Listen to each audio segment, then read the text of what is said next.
Have you ever wondered why we're so fascinated with tiny things? Tiny books, tiny worlds, tiny works of art? This week, I fell down a rabbit hole trying to find the answer to that very question. And honestly, what I discovered completely surprised me. You bring the craft, and I'll bring the curiosity. Class is in session. Let's get started. Have you ever looked at a diamond painting and thought about how wild it is that one tiny drill doesn't mean much by itself? But when we put thousands of drills together, it actually creates this beautiful image. Well, micro mosaics take the same idea and they push the idea of diamond art to an unbelievable level.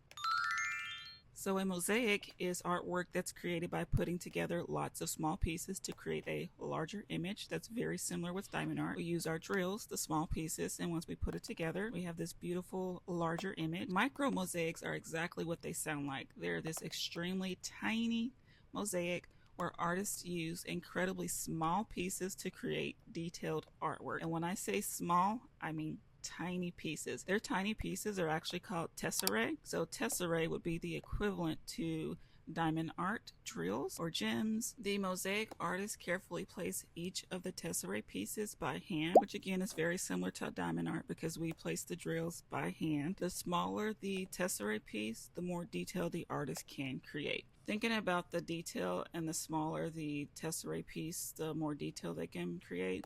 It kind of reminds me of round and square drills. How square drills are a little bit smaller than round drills, but square drills also provide you with more detail. So if you're looking at a canvas with the exact same image, and one is with square drills and one is with round drills, the canvas with the square drills is going to show more detail than the canvas with the round drills. So that was a connection that I made while I was researching that. Another thing that amazes me is that when you're looking at the finished piece of the mosaic, your brain sees the whole image, but the artist had to think about every single tiny piece that went into making it. So this is a little bit different from diamond painting because I feel like with diamond painting we have a guide, right? We're matching symbols with drill colors, whereas with it sounds like with a mosaic it's more freestyle. There isn't that guide that we have. So I don't know that I would be a fan of mosaics because actually I like that diamond art takes a little bit of the thinking out of it and that everything is laid out for you and you just have to follow a guide. You don't have to freestyle it. Imagine working on something where one small mistake can change the entire image. So when it comes to the micro mosaics, there's definitely precision involved, patience, they have to be focused, and I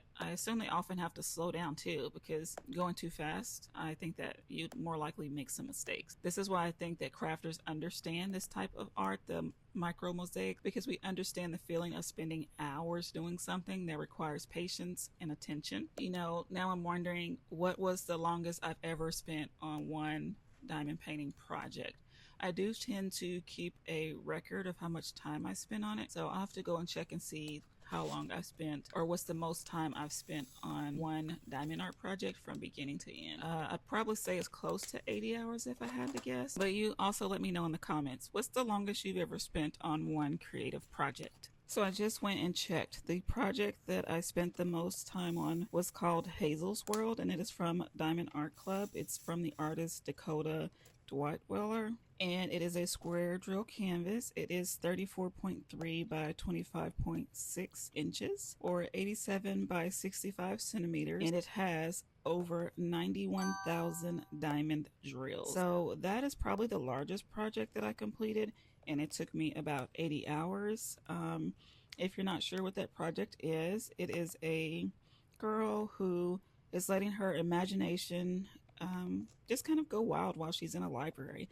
I really like the image, and I actually ended up donating the completed canvas to a library for them to auction off and hopefully be able to buy some more resources for the library. So yeah, the biggest project I've ever completed was Hazel's World. It took me about 80 hours and it was square, so there were a lot of details in that project. So when you think about it, diamond painting is also a tiny piece art form, very similar to micro mosaic. One diamond doesn't look like much, but thousands of diamond drills put together become something that tells a story. And I think that's what fascinates me most about crafts like this.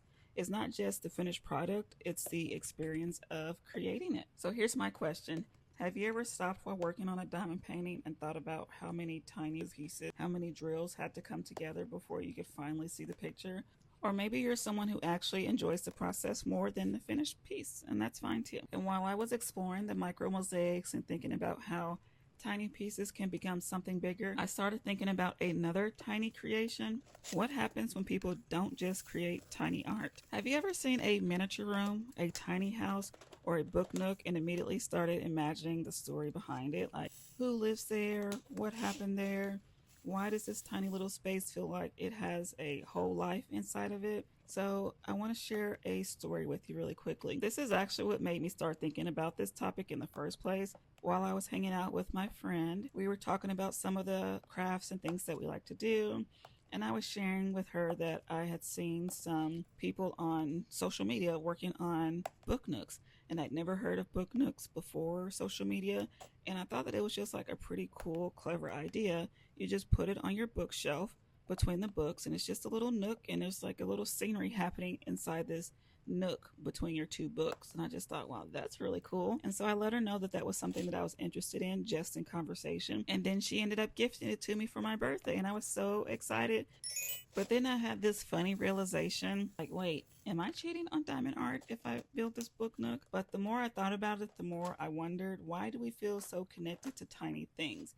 Why can't a tiny room with tiny furniture and tiny details make us feel something? So let's talk about miniature world. Miniatures are not just small versions of things, they are storytelling spaces. A tiny room, it makes me wonder, who created this? Who belongs here?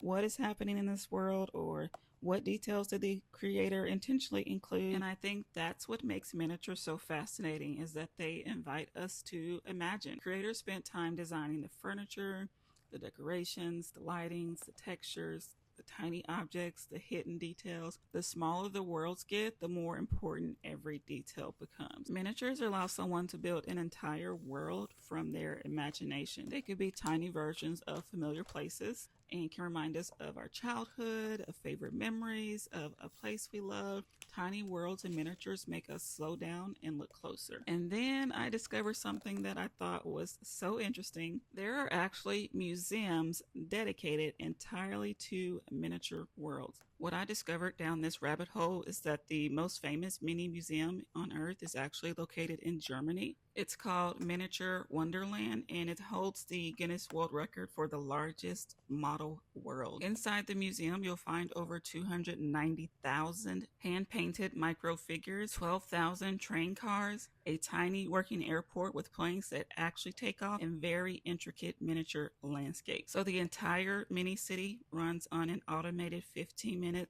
day and night cycle using nearly 500,000 tiny LED lights. The possibility with mini creations is endless. It could be tiny rooms, dollhouses, historical recreations, miniature collections. But I'm also wondering who decides to spend years recreating a room that fits on a table. This is where I think miniature worlds connect so much with diamond painting, because a diamond painting is also a world created from tiny pieces. When you're placing one diamond, you don't always see the finished picture yet. And I imagine this is the same for micro worlds, where you have to really take a step back to see how all of those tiny pieces and details show the bigger picture. When you're placing one diamond drill, you don't always see the finished picture just yet, but slowly, detail by detail, something starts to appear and you start to notice, oh, that's a flower, or that's a cat, or that's a fish, or you start to notice things in the diamond painting. That's actually something that I really love about diamond painting, is watching it come together and being able to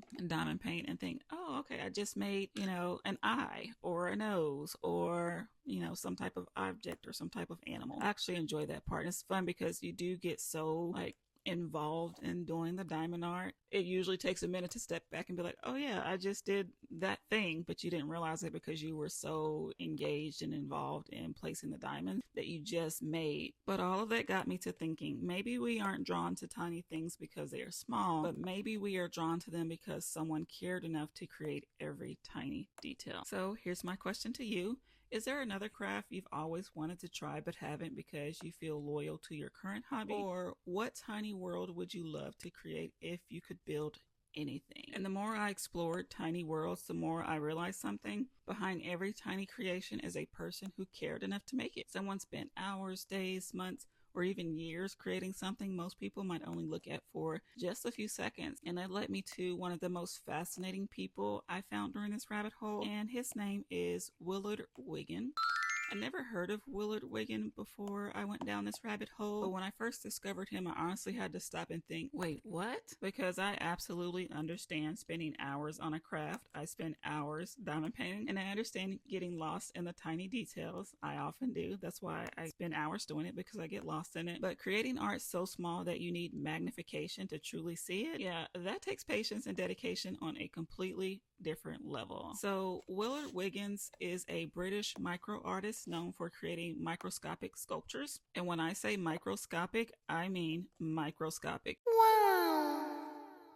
His artwork is created on an extremely tiny scale. So some of his sculptures are so small enough to fit in the head of a pin.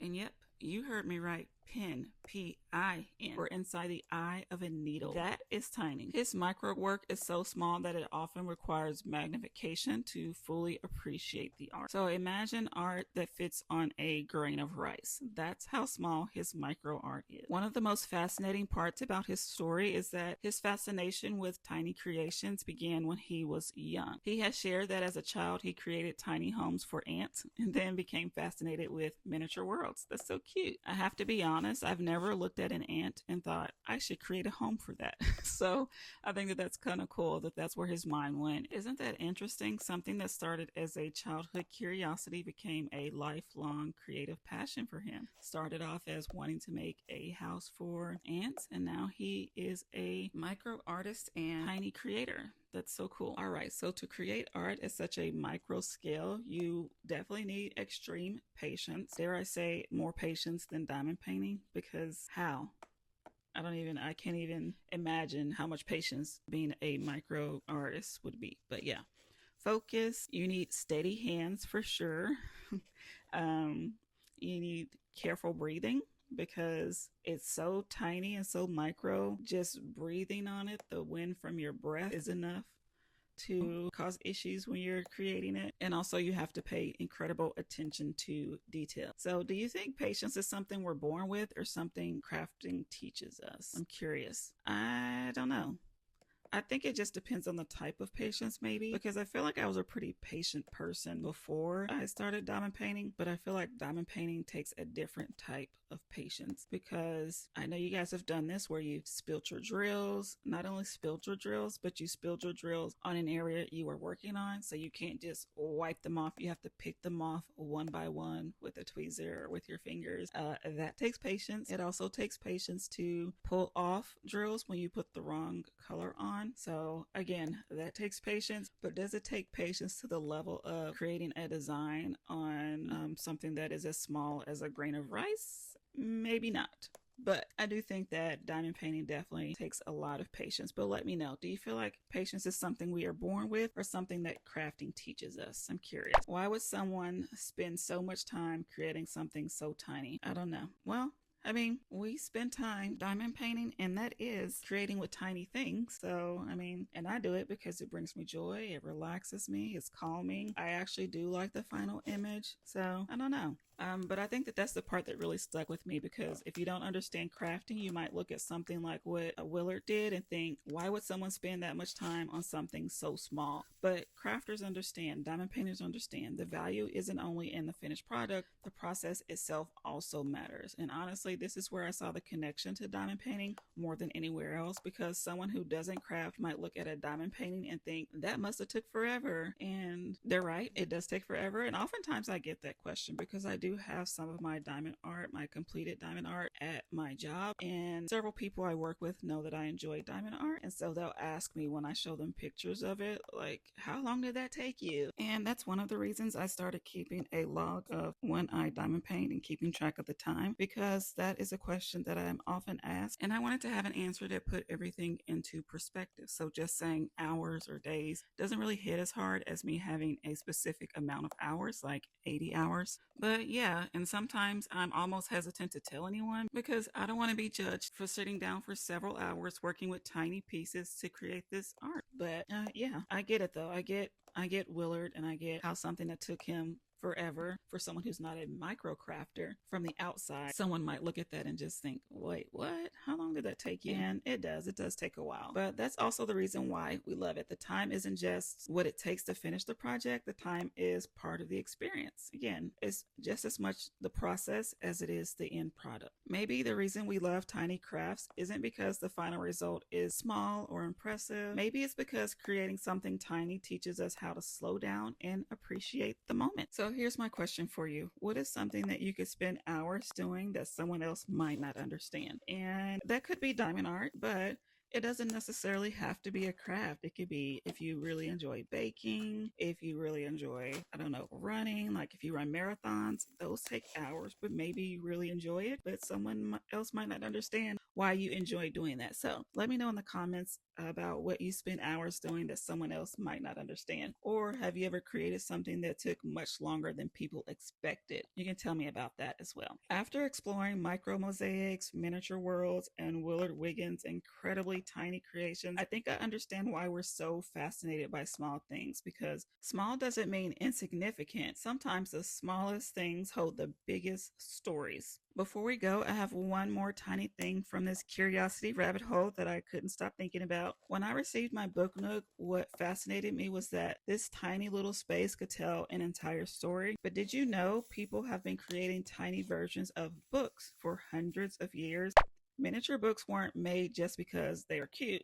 They were created as a meaningful object, things people could carry, treasure, and pass down. And the crafter in me can't get over this part because someone had to make every single tiny page, every tiny letter, every tiny detail with the same care that they would for a full-sized book. And maybe that's why we're drawn to tiny things, because whether it's a book nook, a diamond painting, a miniature sculpture, a tiny book, small doesn't mean insignificant. Sometimes the smallest things hold the biggest stories. I really hope you enjoyed this very first episode of the Curiosity Lab. I've had so much fun putting this together, and I honestly can't wait to explore more curiosity rabbit holes with you. So now it's your turn. What's something you've always been curious about? It could be a craft, an animal, a place, a strange invention. It could be anything. Just leave it in the comments. But until next time, keep creating, keep wondering, and keep following your curiosity. Class is dismissed. Bye bye.